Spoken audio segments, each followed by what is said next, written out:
Baba wa Taifa aliwahi kusema kwamba tunao maadui wakubwa watatu: ujinga, umaskini na maradhi. Inawezekana tuna maadui wengi, lakini hao ni wakubwa watatu. Sasa Mheshimiwa Rais Daktari Samia Suluhu Hassan amefanya kazi kubwa sana katika kupambana na adui maradhi.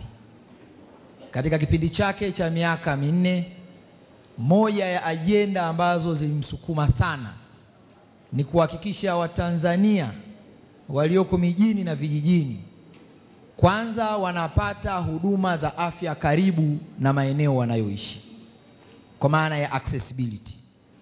Lakini la pili, kuhakikisha kwamba vituo vya kutolea huduma za afya, nchi yetu ni kubwa sana, ziko nchi zinaweza kuwa mkoa mmoja tu katika Tanzania, lakini aliweka malengo kwamba lazima katika vijiji, katika kata, katika wilaya tuwe na vituo vizuri vya kutoa huduma za kisasa za afya.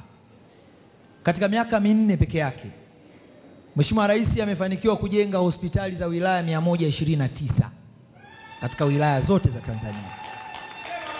Lakini amefanikiwa kujenga vituo vya afya katika kata vyenye uwezo wa kupima magonjwa mbalimbali, vyenye uwezo wa kulaza, vyenye uwezo hata wa kufanya upasuaji kwa kina mama wanaojifungua kwa upasuaji.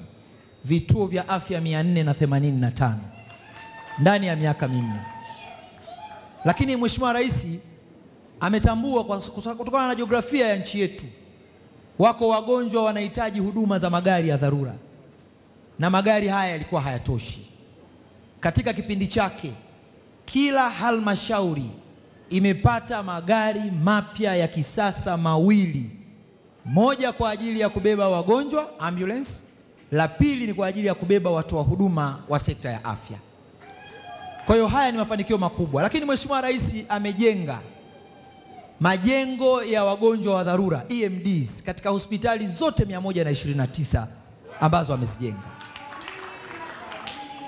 Kwa hiyo ukiona katika eneo hilo na wenzetu wa majirani wa Kenya walikuja hospitali ya taifa ya Muhimbili wakiongozwa na waziri wao wa afya kuja kujifunza namna ambayo Dr. Samia ametransform sekta ya afya. Leo hii wananchi wa vijijini wanaweza kwenda katika zahanati, zimejengwa zahanati kila kijiji. Leo hii wananchi wanaweza kwenda katika kata, wasifike katika hospitali za wilaya.